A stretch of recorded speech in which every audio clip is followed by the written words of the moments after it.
Hey guys, I am coming on here to just tell you a little bit about what I do to prevent getting illnesses and what I do to stay healthy. And I hope that you find this stuff helpful. Please note that I'm not a doctor or a nurse or a healthcare professional in any way, but I've gotten some questions about what I do to just know that I'm doing what I can to stay as healthy as possible. I'm going to see if I could share this. I don't know how I can make this also a Facebook thing, unless it already is, but I'm trying to go live here.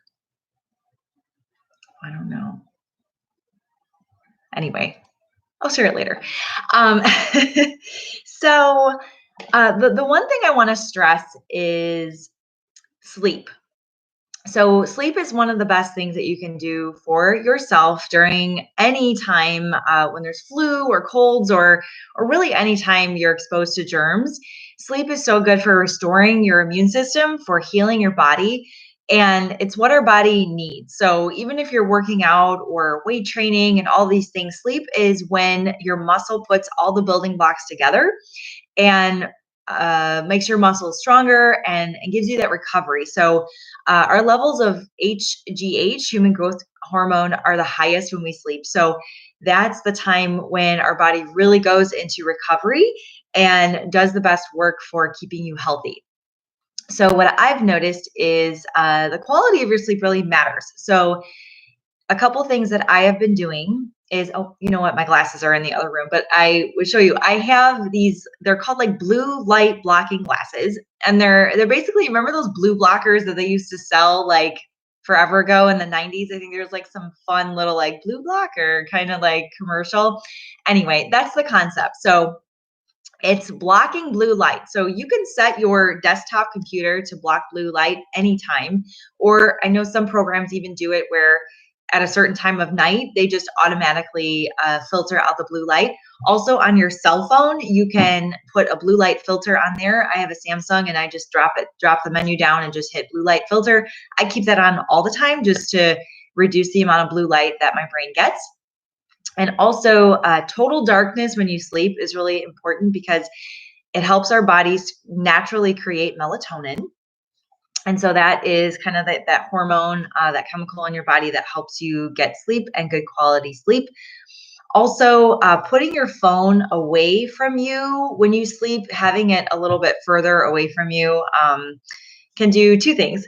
So it just cuts down on any distractions that you might get during the night. If you keep like pings and blings on your phone, you're going to get better quality if you're not thinking that your phone is next to you. And like we tend to have this habit of sort of checking our phones and seeing if we get notifications. So even when your phone is off or on silent, your brain, your subconscious brain, is still trying to check your phone. I know it's a total addiction, but it's true. They have found that even our brains are looking for that when we are asleep. So if you put your phone in a different room or something like that, you just would eliminate that distraction. And I know a lot of us use it as an alarm clock, but they still sell alarm clocks, guys. So we can go and we can find alarm clocks, at Target or Amazon and actually set them to like wake us up with music or, play the radio or something like that. So that we're not just getting distracted completely by the phone. Another thing, oh yes, so that's your quality of sleep. So very, very important. Um, quality is good. Time is good for sleep as well. It just depends on you, what works best for you. Some people can thrive on 6 hours. Some people need 8 hours. So just kind of find that balance and know that if you're trying to ward off sickness, you might need a little bit more sleep, but really the quality of sleep is what is the most important. Number two is get enough water. So I like to fill up a couple of these a day. That is about 20 ounces. So for my body weight, I need about 70 to 80 ounces a day. I try to get about half my body weight in ounces. So do the math, guys. You can figure out how much I weigh. But so I just like to keep, going. It's just good old water. I'll tell you one of the other hacks that I do with my water in just a moment. But just, keeping yourself hydrated is really important. One of the basic reasons why hydration is important, it just keeps our liver functioning properly. So your body is already tuned in to everything it needs to detox and get rid of toxins and get rid of all the bad stuff, but we just have to keep it working properly. So sleep is one of those things that help us work properly. And so is getting the proper hydration, just keeps everything lubricated and working in the right way. Also, it's going to keep you from getting dry throughout the day. And you can also, so one of the things I like to do is in the morning, especially, I do like a little bit of vitamin C. So if I know that I usually drink one of these whole ones in the morning, like before I brush my teeth or anything like that. So I stick some lemon or lime in there, and it just gives me a little boost of vitamin C and helps alkaline my body a little bit.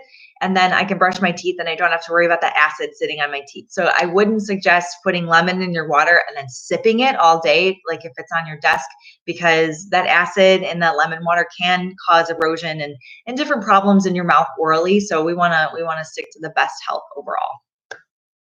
Number 3, eat healthy and avoid sugar. I know this is so hard. As sugar, of course, we know is not that good for us, but really sugar is the main cause of inflammation in our body. So when our body is inflamed, all of the systems in our body are trying to fight that inflammation. So it's when we get exposed to germs and, bacteria and viruses, we don't have the energy left to go and fight those viruses off, right? Our immune system is already working to avoid the inflammation that we're causing by putting all the sugar in our body. So, limit the amount of sugar that you eat in a day. And when I say sugar, like I'm not meaning carbs necessarily. Like carbohydrates are still good for you. And when eaten in the proper amounts can be beneficial to your weight and health and all those things. But I'm talking about specifically sugar. So if you use like a coffee creamer that has sugar in it, maybe just try ditching that out. I've got a good sugar substitute for you here that I'll talk about in just a moment. But also like just all the things that guys we know that have added sugar, right? Like cookies and donuts and things like that we can cut out that really that will dramatically help your body to fight off infections, bacteria, viruses, all those things that are going to try and come at you, right? So the one thing that I do want to kind of give you a little tip on is something that I discovered in my years working at a dental office.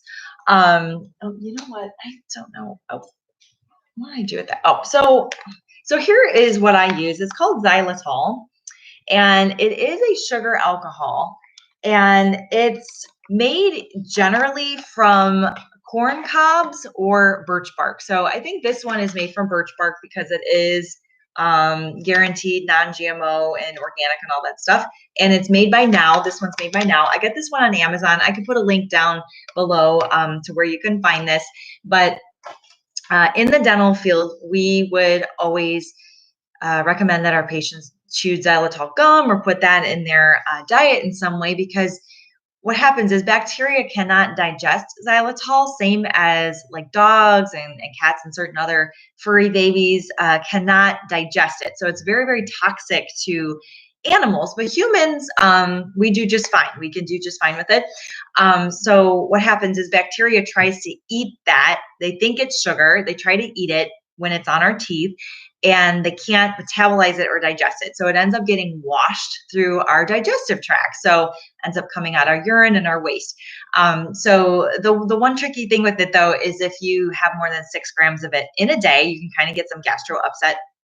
And so you want to make sure that you're listening to your body. Sometimes you can build up a little bit more of a tolerance, but I believe 1 teaspoon of this is about 4 grams. So like for instance, if I'm going to the gym, you might see me there. If you guys are at the gym with me, I usually fill up one of these and I just pour a teaspoon in. And if the water is really, really cold, it's just going to kind of sit at the bottom. You're going to have to stir it a little bit. But once your water kind of warms up to room temperature, it does dissolve all the way. Just makes it taste a little bit sweet. But I like to sip on it as I'm working out or in public or whatever, because it does something where it kind of like sticks to your mucus and all of this kind of like in our system and does the same thing. So when bacteria or viruses kind of come in and they try to stick to those membranes in our mucus, they end up getting washed through our digestive system.